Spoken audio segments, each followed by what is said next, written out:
In the day's other headlines, a federal judge in Florida issued a scathing ruling today regarding President Trump's lawsuit against the IRS, saying it was filed for, as she put it, an improper purpose. Judge Kathleen Williams, an Obama appointee, also referred the lawyer who brought the case to the Florida bar for possible disciplinary action. President Trump had sued the IRS for $10 billion over the leak of his tax information by an agency contractor. The DOJ settlement of the case included the creation of a $1.8 billion so-called anti-weaponization fund, which was scrapped after bipartisan criticism.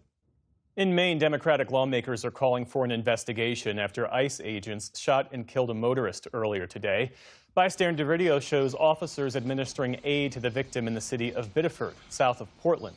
Bullet holes can be seen in the windshield. Immigration advocates say the victim was a 26-year-old from Colombia. Senator Angus King says Homeland Security Secretary Markwayne Mullin told him an agent fired in self-defense after a man tried to use his vehicle as a weapon. King also says the man killed was not the target of the warrant agents were serving, as was also the case in last week's fatal ICE shooting of Lorenzo Salgado Araujo in Houston.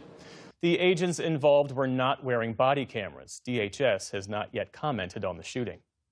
Ukraine is joining 9 other nations in creating a coalition to protect Europe from the threat of Russia's ballistic missiles. The air defense arrangement was announced today at a gathering of world leaders in Paris. It's seen as an alternative to the U.S. Patriot missile system. Ukraine's President Volodymyr Zelensky attended the summit, seeking greater European support to counter Russian attacks.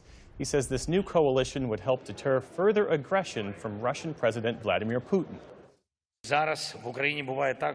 Right now in Ukraine, it happens that we do not have missiles to shoot down ballistics. This is a fact. This is the truth. That is exactly why we have started a new anti-ballistic program. For his part, President Putin promised more strikes against Ukraine in response to recent drone attacks on Russian oil targets. Moscow launched more than 100 drones and missiles across Ukraine overnight. Ukrainian officials say at least 2 people were killed and dozens more injured. In Thailand, an investigation is underway into a fire that consumed a Bangkok bar, killing at least 27 people and injuring dozens more. Eyewitness footage shows the blaze bursting from the bar's door. Local officials say the fire erupted late Sunday night, Bangkok time. Thai authorities say many of those killed were found in windowless bathrooms where they may have been seeking shelter.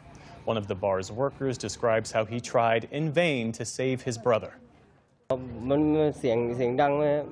I took a fire extinguisher with another staff, and we tried to spray it towards the front entrance. I tried stepping forward to the fire, but I couldn't get near it. I heard people crying for help, and so I was even more determined to save my brother, but I couldn't get in. There was smoke, soot, and the heat. I couldn't get inside. Bangkok officials say most of the victims died from smoke inhalation. The fire was the city's deadliest in 17 years. An American aid worker who tested positive for Ebola is now in stable condition at a hospital in Germany. The individual had been working in the Democratic Republic of the Congo, which has now confirmed more than 1,900 cases and at least 702 deaths from the outbreak. Dozens of health workers at one hospital have gone on strike over their working conditions and unpaid salaries. And the virus continues to spread, with health officials saying it's now in 2 more provinces. Today, the University of Oxford launched its first human trial of a vaccine aimed at reining in the outbreak. California and 11 other states are challenging Paramount's takeover of Warner Brothers Discovery. In a lawsuit filed today, they argue the $81 billion deal would extinguish competition and threaten jobs in the media industry. The Justice Department has already signed off on the deal, which would combine the likes of HBO Max and CNN with CBS and Paramount Plus, among others. A Paramount spokesperson said today the company plans to, quote, vigorously defend the transaction. Meantime, on Wall Street, stocks struggled over renewed worries about Iran. The Dow Jones Industrial Average lost about 140 points to start the week. The Nasdaq dropped more than 400 points. The S&P 500 also ended in negative territory. And acclaimed New Zealand actor Sam Neill has died. He's perhaps best known for big screen moments like this as the daring paleontologist Dr. Alan Grant from the Jurassic Park franchise. Sam! Don't move. can't see us if we don't move. Over a 5-decade career, Neill appeared in more than 150 films and TV shows, ranging from art house favorites like The Piano to other blockbusters, including The Hunt for Red October. In 2022, Neill was diagnosed with a rare type of blood cancer. While he ultimately recovered, the experience led him to reflect on his life and career.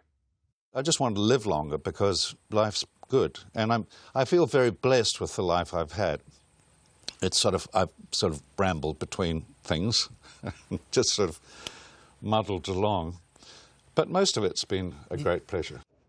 His family says he died cancer-free and described his passing as sudden and unexpected. Sam Neill was 78 years old. Still to come on the News Hour, the death of a Mississippi teen after a July 4th boat trip raises questions. We speak with his family's lawyer. Tamara Keith and Amy Walter weigh in on the legacy of the late Senator Lindsey Graham. And a new book chronicles how Major League Baseball's All-Star Game was born.